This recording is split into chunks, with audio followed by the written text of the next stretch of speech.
Bab 149. Jiangcheng Gang di Hotel, Suite Presiden 1801. Dua penduduk pulau yang tampak celaka sedang duduk di sofa sambil merokok cerutu, menggendong seorang wanita seksi telanjang di lengan mereka. Wanita itu perlahan membuka kancing celana mereka berdua, menelan sesuatu. Adegan itu cukup kacau. Tidak hanya itu, di depan mereka ada seorang pemuda berkacamata berlutut. Di belakang pemuda itu berdiri 5 orang laki-laki berkepala jengger dengan pedang katana tergantung di pinggangnya. Tubuh mereka lurus dan pandangan mereka dingin. Seperti seorang tentara. Suasananya sangat khusyuk. Kedua pria malang itu mengambil gelas anggur merah di atas meja dan bersulang. Salah satu dari mereka berkata dengan suara yang hangat, "Akita-kun, saya tidak mengharapkan panen seperti ini pada hari pertama kunjungan ke Cina ini. Saya merasa bahwa Kaisar Kekaisaran Matahari Besar kita melindungi kita." Akita-kun juga tersenyum, menyentuh bagian sensitif wanita di bawah tubuhnya, dan berkata, "Uehara-kun, kamu salah tentang ini, Kaisar hanya bisa memberkati orang biasa, dan keberadaan seperti kita harus berterima kasih kepada Tuan Kitano."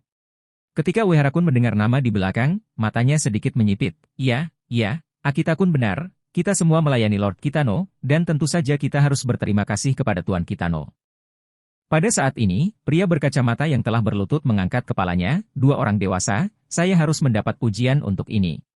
Jika Shen Haihua ada di sini, dia pasti akan mengetahui bahwa orang ini adalah Lu Zewen dari grup Tiansheng yang hilang." Baru pada saat itulah kedua penduduk pulau itu memperhatikan pria Cina yang berlutut di depan mereka dan tersenyum, "Itu wajar, kamu adalah budak paling setia dari Kekaisaran Jepang besar kita." Lu Zewen tercengang. Dia tidak menginginkan kalimat ini. Melihat bahwa tak satu pun dari mereka menyebutkannya, dia hanya bisa mengingatkan, 2 orang dewasa, "Haruskah kamu memenuhi apa yang kamu janjikan padaku?" Grup Tiansheng pasti akan mengetahui bahwa masalah ini ada hubungannya dengan saya, dan mungkin mereka akan memanggil polisi.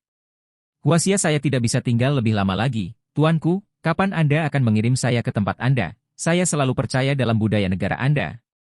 Saya bersedia untuk berkembang di negara Anda sepanjang waktu. Saya Emba dari Universitas Harvard. Dalam hal kemampuan saya pasti akan dapat berkontribusi pada Kekaisaran Jepang yang hebat." Pada saat ini, Lu Zewen menyanjung seperti anjing. Menurutnya, kehidupan baiknya ada di tangan kedua pria ini. Uehara-kun melirik Lu Zewen, sedikit terkejut, "Kamu bilang kamu akan pergi ke tempat kami." "Tepat. Kapan aku menjanjikan ini padamu?" Uehara-kun mengerutkan kening.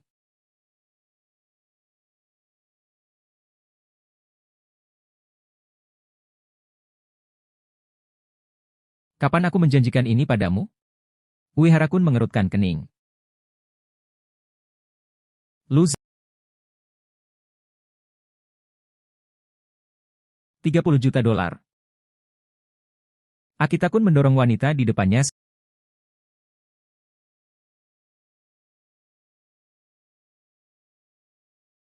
Lu Zewen tertegun sejenak, dan kemudian wajahnya menjadi pucat. "Tuan Uehara, apa yang Anda bercanda? Kami tidak setuju pada awalnya. Selama saya membantu Anda mencuri resep grup Tiansheng, Anda akan membawa saya pergi, ditambah 3 juta dolar lagi." 30 juta dolar. Akita-kun mendorong wanita di depannya secara langsung, mengenakan celananya, dan menendang dada Lu Zewen. Kekuatan yang kuat langsung menendang Lu Zewen ke tanah. "Kamu budak Kekaisaran Jepang besar, kualifikasi apa yang kamu miliki untuk meminta uang kepada kami? Seharusnya menjadi kehormatan bagimu untuk melayani negara kami. Juga, Anda orang Tionghoa yang rendah hati, ketika negara kami menyerbu Anda, jika bukan karena keberuntungan Anda di Tiongkok, mungkin semua orang Tionghoa akan menjadi budak kami sekarang."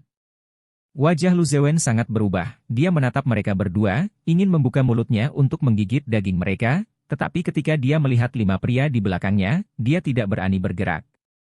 Tampaknya kedua orang ini pasti tidak akan membawanya pergi dari Huaxia, dan dia tidak bisa pergi ke grup Tiansheng, Huaxia tidak punya tempat untuknya. Hidupnya hancur seperti ini. Sial. Dia seharusnya tidak mempercayai kepulauan ini sama sekali. Dia mengepalkan tinjunya, berdiri, dan berkata dengan kosong, "Karena aku tidak ada hubungannya di sini, maka aku akan pergi dulu." Mata Uehara-kun menyipit dan dia membuat gerakan. Beberapa tentara dari Martial Emperor Society di belakangnya langsung memegang bahu Lu Zewen, dan bahkan menekannya ke meja. "Orang Cina yang rendah hati, apakah aku membiarkanmu pergi? Bersihkan orang ini." Wajah Lu Zewen sangat berubah, dia ingin berjuang, tetapi ternyata itu tidak mungkin. Dari sudut matanya, dia melihat seseorang di belakangnya mengeluarkan pedang samurai, dan dia benar-benar panik. Tuan Uehara-kun, saya tidak menginginkan apapun. Mengapa Anda masih ingin membunuh saya? Tolong lepaskan saya. Lu Zewen memohon. Uehara-kun tersenyum dingin. Orang Cina yang rendah hati dan rendah hati, kamu harus mati. Bunuh.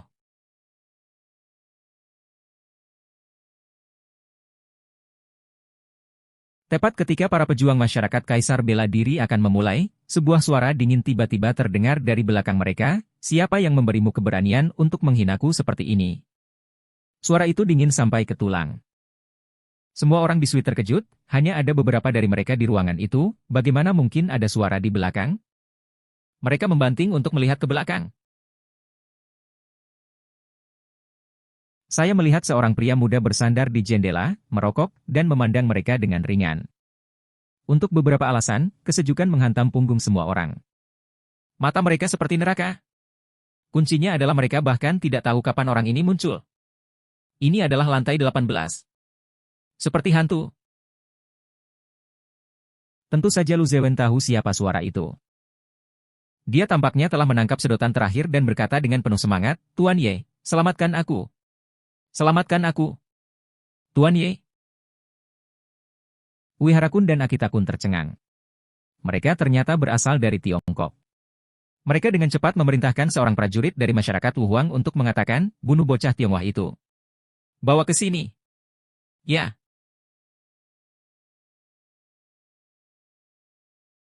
Seorang prajurit dari Martial Emperor Society mengeluarkan pedang samurai dari pinggangnya, udara bergulir, melangkah keluar dalam satu langkah, dan menebas langsung ke Chen Ye. Kekuatan ini sepertinya merobek udara, bersiul. Sangat mengerikan.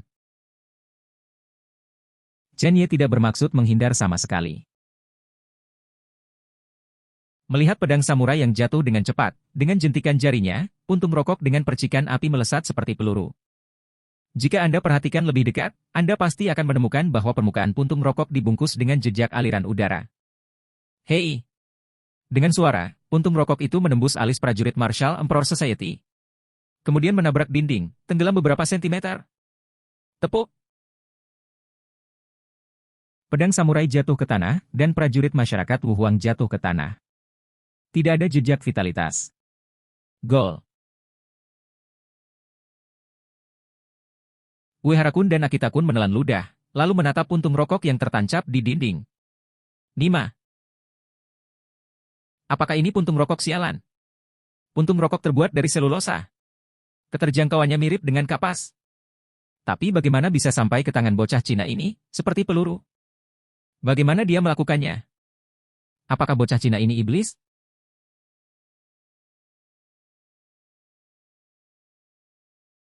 Chen Ye tidak memberi mereka waktu untuk bereaksi, dan berjalan menuju Akita-kun dan Uehara-kun selangkah demi selangkah.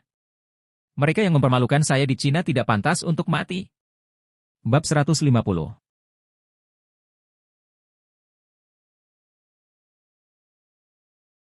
Ketika keduanya melihat Chen Ye mendekat, mereka benar-benar panik, dan dengan cepat berkata kepada prajurit yang tersisa dari masyarakat Wuhuang, cepat! Hentikan dia! 4 yang tersisa mengeluarkan pedang samurai mereka dan berjalan menuju Chen Ye. Chen Ye melirik keempatnya, dan menilai dari kekuatan mereka, mustahil untuk membunuh pembangkit tenaga listrik di grup Tianzheng. Jelas ada orang di belakang orang Nusantara, tetapi mereka tidak ada di sini.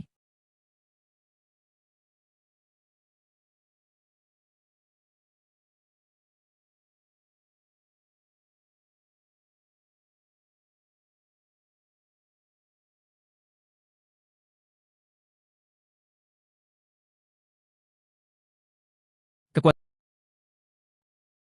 tulang para pejuang masyarakat Wuhuang langsung patah.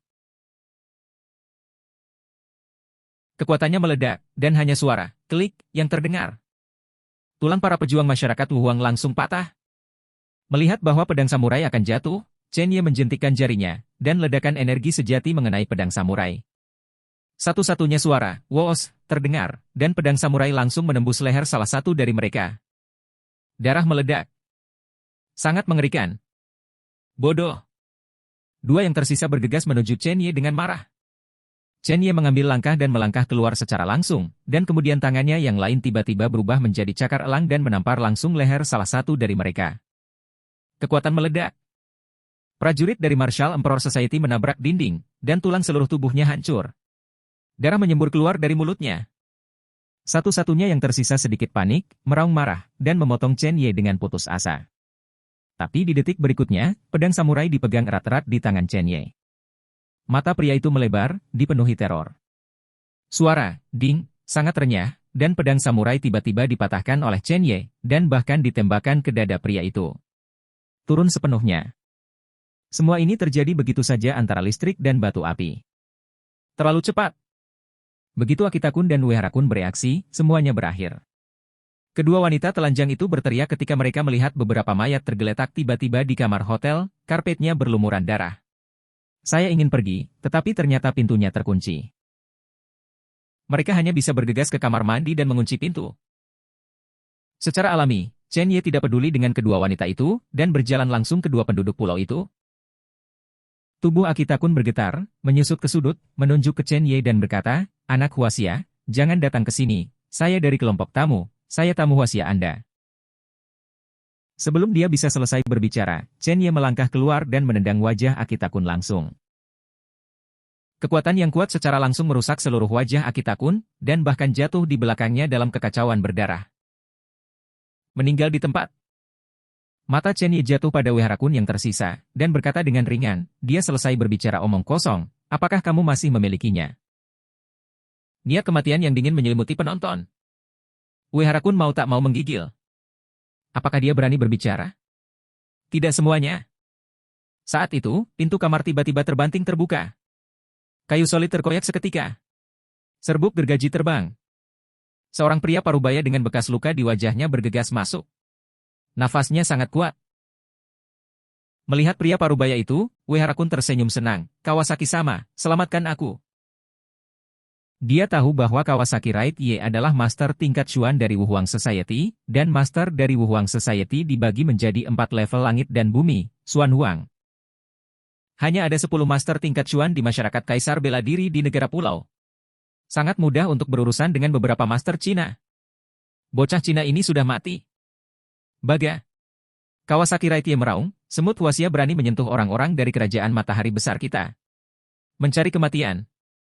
Mata Chen Ye dingin, dia mengangkat kaki kanannya, dan kemudian menekannya. Itu menghantam tepat di dada Uehara-kun. Senyum Uehara-kun kaku, dia tidak pernah membayangkan kalau bocah Cina ini akan melakukannya di depan Kawasaki Right Field.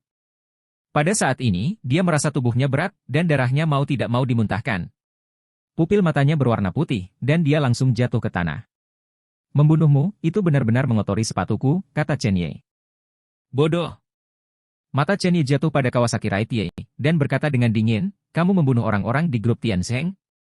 Kawasaki Right Ye tertegun sejenak, dan kemudian dia tertawa terbahak-bahak, apakah Anda berbicara tentang limbah Cina itu? Saya pikir Anda pembangkit tenaga seni bela diri Cina memiliki kekuatan.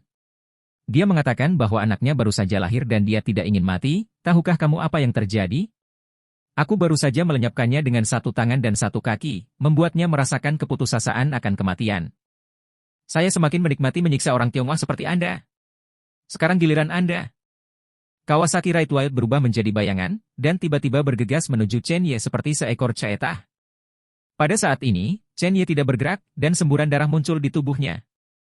Mata memerah. Kemarahan yang tak terlukiskan menghantam hatinya. Dia ingin membunuh. Dia tidak pernah ingin membunuh orang seperti itu sebelumnya. 10 mayat grup Tiansheng masih terbaring diam. Mereka tidak bersalah. Mereka punya keluarga dan anak. Hanya untuk menyelesaikan misi mereka, siapa yang berhak mencabut nyawa mereka? Momentumnya melonjak. Ki sejati dan Tian melonjak ke seluruh tubuh. Bagian atas kepalanya sepertinya membentuk hantu naga darah. Raungan naga bergema di seluruh rumah. Mati. Kaki Chen Ye berkedip terus-menerus, menyeret keluar bayangan, dan dalam sekejap mata, dia sudah berada di depan Kawasaki Right Field, dan dia meninjunya dengan keras. Kawasaki Right Ye melihat bahwa Chen Ye benar-benar memukul dengan keras, dan seringai muncul di sudut mulutnya, saya di negara saya, dan tidak ada yang berani menyentuh tinju saya. Bang! 2 tinju bertabrakan. Tiba-tiba Kawasaki Rightfield merasakan kekuatan yang sangat mengerikan mengalir langsung ke lengannya dan menyerbu ke dalam tubuhnya. Di sepanjang lengan, kekuatan yang mengamuk itu meledak lurus ke arah tubuh, seolah-olah sebuah bom ingin merobek tubuhnya. Bagaimana bisa? Kekuatan apa ini?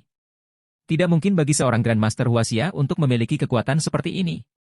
Sebelum dia bisa bereaksi, tangan kanannya meledak. Ya, itu meledak. Seluruh lengan hilang. Apa? Dia berteriak ngeri. Seluruh tubuh terbang mundur. Sebelum mendarat, bayangan gelap muncul. Dia melihat sepasang mata seperti binatang buas. Tulang beku. Nikmati keputusasaan yang lebih menyakitkan dari kematian. Chen Ye menampar Kawasaki tepat di dada, dan tubuhnya langsung menyentuh tanah. Darah liar kanan Kawasaki melonjak, dan saat dia hendak berdiri, sebuah sepatu kulit menginjak lengannya yang tersisa. KL1K. Suara keras retak tulang terdengar. Satu-satunya tangannya juga patah. Ah! Baga! Saya anggota masyarakat Wuhuang, jika Anda menyentuh saya, Anda sedang mencari kematian. Kawasaki Rightye melawan dengan keras, tapi untuk beberapa alasan, dia tidak bisa melawan di depan pemuda Cina ini. Ini baru permulaan. Tidak tahan secepat ini? Beberapa jarum perak muncul di tangan Chen Ye dan menembak langsung ke titik akupuntur bidang kanan Kawasaki. Di Huaxia, jarum perak tidak hanya dapat menyelamatkan orang, tetapi juga menyiksa orang. Itu dapat memperbesar rasa sakit manusia lebih dari 20 kali. Selanjutnya, nikmatilah. Chen Ye telah menginjak satu kaki dengan keras. Kaki kiri Kawasaki Rightye berubah menjadi genangan daging dan darah dan meledak terbuka. Ah! Saat ini Kawasaki tidak sebaik kematian, wajahnya mengerikan, dan seluruh tubuhnya basah oleh keringat. Pembuluh darah di leher meledak. Muridnya putih. Saya ingin mati, tetapi saya tidak bisa mati sama sekali. Hanya untuk menderita. Dia menggeram. Dia memohon belas kasihan. Tapi Dewa Kematian di depannya tidak setuju.